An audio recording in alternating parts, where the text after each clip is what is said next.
Hi, my name is Katie Wester, and I'm going to be doing my presentation on the film The Way, Way Back.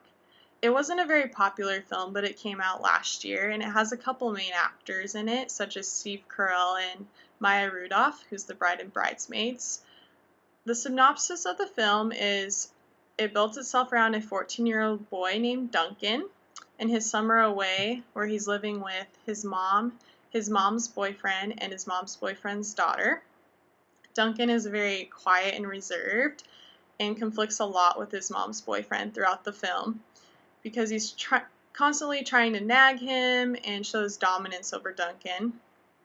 Duncan actually develops a friendship with a manager at a water park nearby, which allows him to grow, and he causes him to grow a lot of different friendships and step out of his shell and ends up actually enjoying his summer there.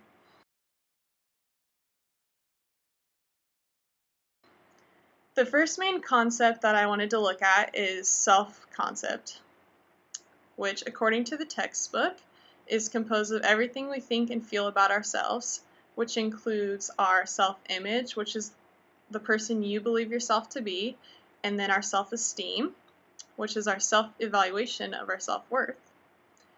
Throughout the film, self-esteem is huge for Duncan. We can see how in the beginning of the film he really struggles with it, while towards the end he actually gains a lot of self-esteem. Some examples of this in the film is at the very beginning. His mom's boyfriend asked him to give a rating of himself, of where he sees himself to be, between 1 and 10. Duncan replies with a 6, and then his mom boyfriend proceeds to tell him he sees himself more as a 3, which puts Duncan down and really just hinders his self-esteem. But then through his relationship with the manager of the water park, he constantly causes him to step out of his shell and gives him confidence and gives him a job at the water park and to experience new things, which in the book it says, we build self-esteem when we overcome obstacles, acquire specific skills or achievements, and are given increased responsibility. So throughout the film, the water park manager enables Duncan to do this, which builds his self-esteem. First theory I chose to look at was the reflected appraisal theory, which the book defines as builds self-concept that reflects how we think others see us. So other people function as our mirrors, so we base who we are by what they believe that we look like. This is seen a lot in Duncan's relationship with his mom's boyfriend. A specific scene I saw this in was when they're going on their friend's boat.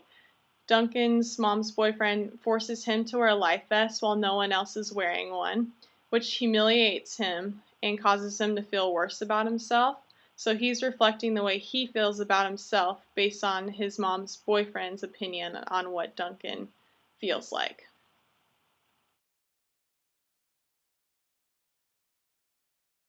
The second theory I thought went really well with this film was the attribution theory, which the book says helps us understand why we respond as we do to persons and events. We can attribute behaviors to two things, the first being the people involved, which are the internal factors caused by the individual's characteristics, or we can attribute behavior to the environment, which are the external factors caused by things outside of the individual. An example of the attribution theory in the film is when Duncan's mom actually finds out that her boyfriend is cheating on her, and she's going to avoid the situation, but Duncan calls her out in front of all their friends and says that she needs to confront her boyfriend about that situation. This shows attribution theory because Duncan shows his self-serving bias when he overemphasizes the external factors, which is the fact that his mom's boyfriend is cheating on her, but by downplaying the internal ones that are going on, which is that he actually really does not like his mom's boyfriend.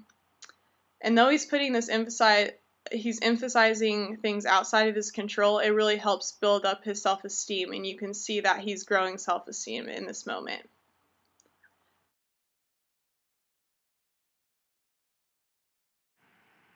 The second main concept I decided to look at was power. Power is present in every relationship, but the book says power affects our respect for others, our fear of others, our feelings of confidence or dependence, and even our decisions of whose company we seek.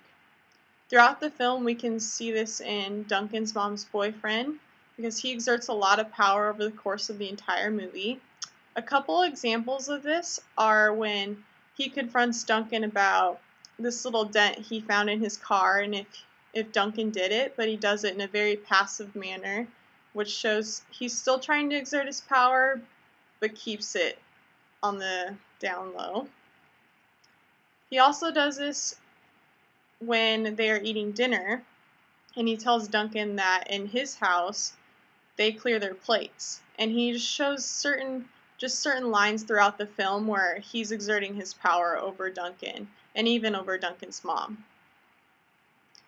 This makes Duncan's mom's boyfriend a Machiavellianist because he seeks to control others all the time, while Duncan is really socially anxious because he doesn't exert his power at all and he shows a lot of fear over authority.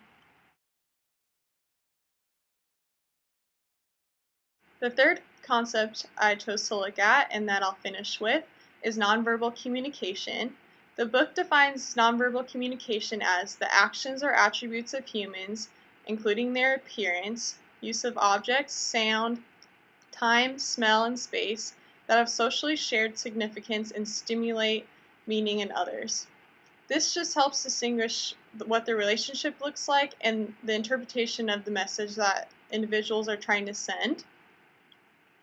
The best example I could think of this in the movie, and it's actually the final scene of the movie, is when Duncan's mom climbs from the front of the station wagon from next to her boyfriend back to Duncan in the back, and she puts her arm around him, and then they both look at each other, and you can tell in that moment that she supports Duncan and that she's choosing Duncan over her boyfriend. And the whole movie kind of comes to this scene where she can see how much he's grown up and how much confidence he's gained and self-esteem, and that she supports him in that. With that, thank you for listening to my presentation, and I hope you enjoyed it.